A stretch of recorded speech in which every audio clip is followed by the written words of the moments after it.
Previous eras, Draymond Green vocal on how former NBA players view today's players around the league on his podcast. Listen up.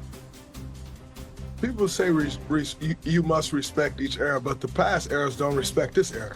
I don't think that's true. Me, you don't see some of the things these guys say?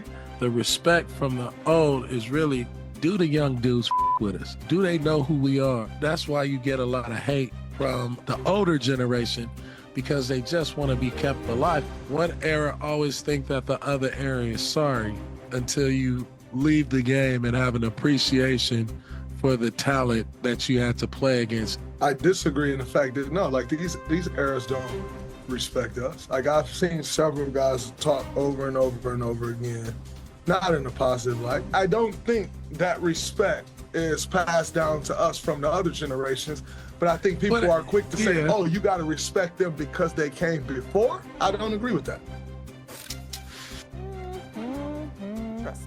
Interesting. Stephen A., does Dre have a point? No, he does not. He doesn't have a point when you only make half the point. I'm not going to disagree with him about some of the players disrespecting today's generation of players. But the problem that I challenge with Draymond is that oftentimes he leaves out the why. And that's what it comes down to. Baron Davis touched on it.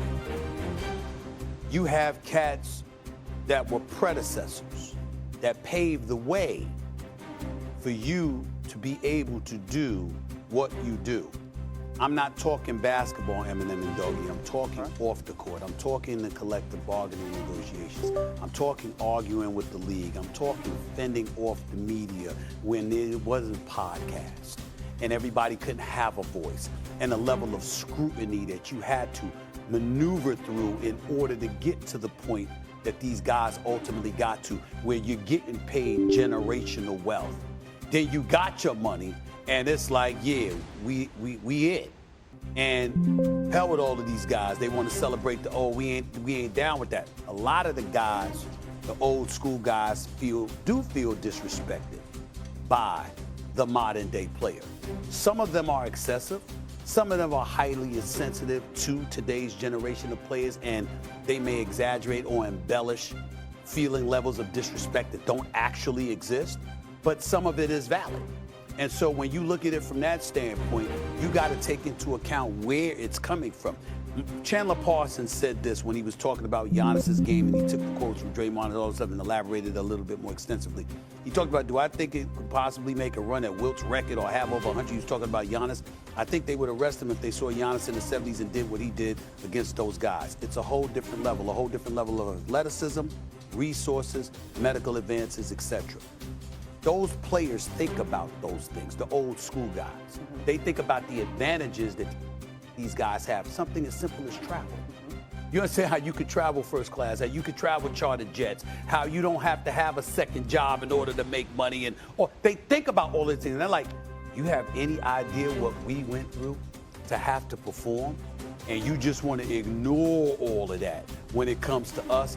Nah, and that's what I'm saying. So it's not that Draymond doesn't have a point, it's that he's leaving out where the disrespect emanates from, and how to some degree it's instigated by some of the modern day players because they got their bag, and there's an absence of deference and respect that they have for those who paved the way for them. That's just the way. I'm telling you what players said to me. But that's not about basketball on the court.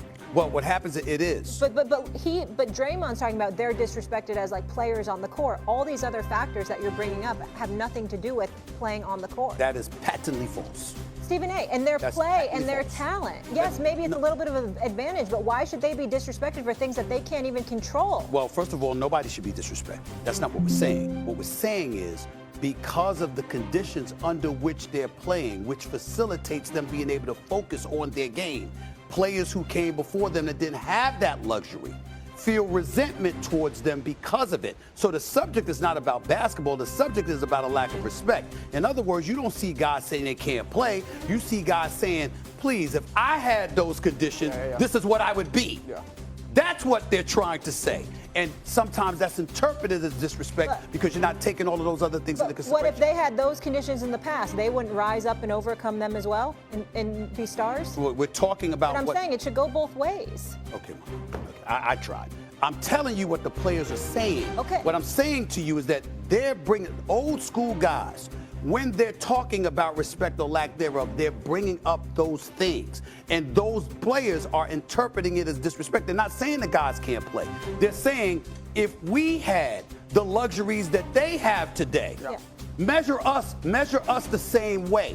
That's what they're saying. I'm saying you're Draymond Green, you have to bring that up too. It's not that he's wrong, it's that you have to bring up that part. Why are they saying this about the players? Holding things against them that they can't control. Well, I don't know who Draymond is referring to because, you know, LeBron is the one who brought up Giannis. He'd score 100 points a game.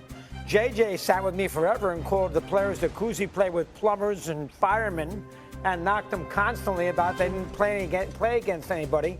Querim doesn't say anything. I haven't heard Bird say anything about today's younger player. I don't hear Jordan say anything. What older player in the 80s, I even usually forget the 60s, the 80s is knocking a guy today. I haven't heard anybody. No, what, they put microphones? Jerry West responded to what JJ said and got mad at, but he responded. Who responded this past week to what LeBron said about Giannis? I didn't hear one player from the 80s say, you know, he didn't know what he's talking about. We would have knocked him down his rear end. He never would have gotten a layup. Because in those days in the 80s, no layups. Giannis wouldn't have gotten a layup. He would have been on the ground every time he drove to the basket. He would have had to make his free throws. He would have had to play 82 games. Not 70, not 68, not load management. 82 games. And not only that, what Stevie said, how about 3 games in 3 nights in 3 different cities with the third game being a day game in a commercial aircraft where you're sitting in the back of the plane? So you're telling me that's not an advantage for the guy today who gets on his corporate jet and flies to the next city and plays a game, then has 3 off and then plays another game, and he takes days off because he don't feel like he wants to play that night. Those guys in those days, they played every day in some brutal conditions. And again, the big theme for me, did Kareem knock LeBron? He didn't say a word. Not one guy said anything badly when LeBron knocked them before he knocked LeBron. LeBron was basically saying, those guys stunk. Giannis would have scored 50 a game. No, he wouldn't have. And I didn't hear any of those players from way back say anything about that comment. That's what I think. So I don't know where Draymond's coming from. What if Draymond switched his verbiage, and what if he had said, rather than former players, what if he had said the media? Well, I mean, would that be a more accurate statement? Probably. Okay, thank you. Monica? The way that you just got fired up, doggy, right? I think we got to remember that our sport experience is created by moments, right? And so you were present for so many of these moments in the 70s and the 80s, right? The other thing to me that's a part of this conversation that you can't escape is that every elite athlete has been able to motivate themselves based on perceived disrespect. Like, that is just what it is. And so to me, I think I understand where Draymond is coming from, and I think for him it's probably more about defending his class, so to speak, of brothers in the NBA versus real or perceived noise elsewhere. To your point, and to BD's point in the clip, is there room for more of a collaborative conversation to